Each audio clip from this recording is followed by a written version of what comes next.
Morning, guys. It's almost 11 o'clock on Wednesday. I'm sitting outside the shop against my garage door, soaking up the warm temperatures, and I had something that I want to talk to you guys about. Something I've been thinking about for a long time. Obviously, the economy's changing, and the price of everything is increasing, and over the last couple of years, I've done everything I can to keep my prices consistent. And for any business, we have to relatively frequently assess the cost of what we're making and adjust with regard to inflation and like the rising costs of like staying in business. And I decided that the base price for my knives, which since the inception of the subliner a couple of years ago, has been $1,200, is not something that's going to change. And when you choose to not change the price of your base offering, your most offered offering, the thing you make the most, you really have to consider the cost of where your time is being spent otherwise. And for me, the thing that I was actually losing money on the most was Damascus blades, both in the material purchase and the cost of the time that it takes to be finished.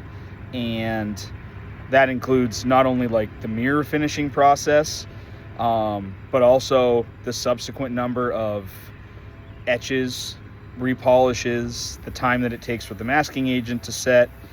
Like, it's just a drawn out process that is very time consuming and expensive.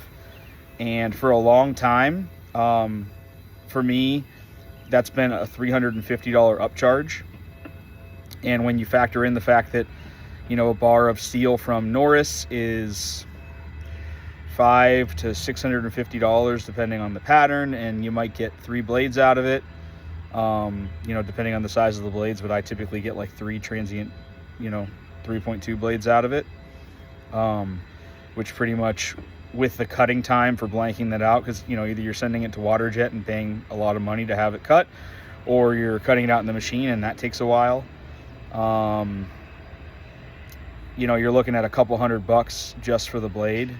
And then mirror polishing time, depending on the alloys and how hard it is, could be 3, 4, 5, 6 hours a blade, and the consumables that go into that, and then the repolishing between etches.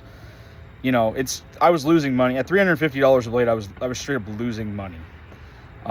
It was a labor of love. I refused, and I don't want to say they're lesser finishes, because everybody has an aesthetic that they care for. I would say less time consuming finishes, whether it's belt satin or it's hand rubbed, or it's etched and tumbled. None of those are going to take anywhere near the amount of time that like a true mirror polish on a blade is going to take.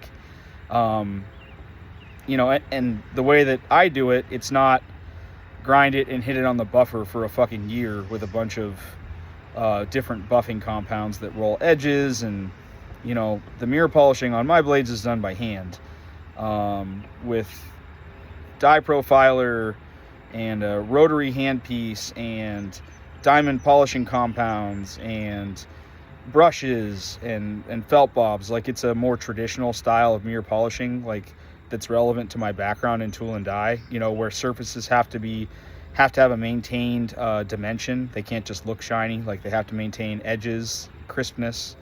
And I think that shows through in the finished product of the blade. And I truly think that in the instance of Norris's Damascus or the Bromascus, that mirror polished before etching is like the absolute best way to show off what that material is, which is why it's the only way that I do it.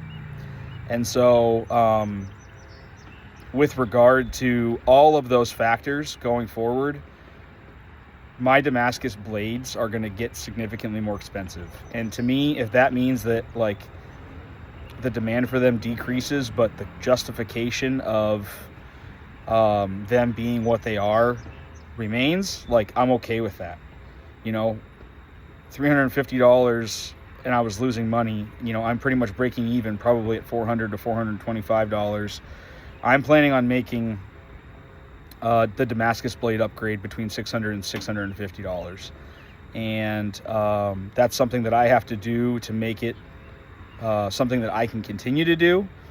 And, you know, that brings the cost of these full dress knives to a level that's, you know, in the past been beyond my comfort zone. You know, the idea of charging more than like $2,000 for like a full dress knife, $2,200 maybe at the most if you're using dark tie, like, it's something that I really tried to get away from. It felt, it didn't feel right. But at the end of the day, you know, most of the profit that I'm making on any knife, whether it's a full dress knife or a base model knife, is built into that base price. And I've never marked up materials. You know, I've hardly charged anything extra for hand finishing on the more premium materials. And the Damascus stuff is just something that is so time consuming to finish that going forward I have to reassess my cost on it. And so I hope you guys can understand this is a hard video for me to make, and a hard concept for me to share.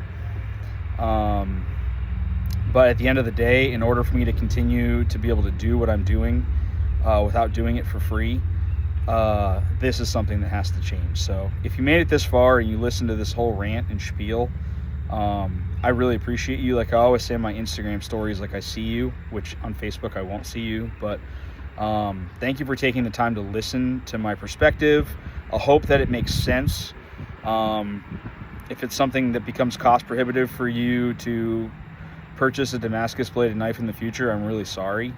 But in order to maintain the integrity of the finished product and having it represent, you know, who I am and what I do, I just feel like this is a move that I have to make. So I appreciate all you guys. I hope you're having a wonderful week and you're enjoying the spring weather, and I will talk to you soon. Take care.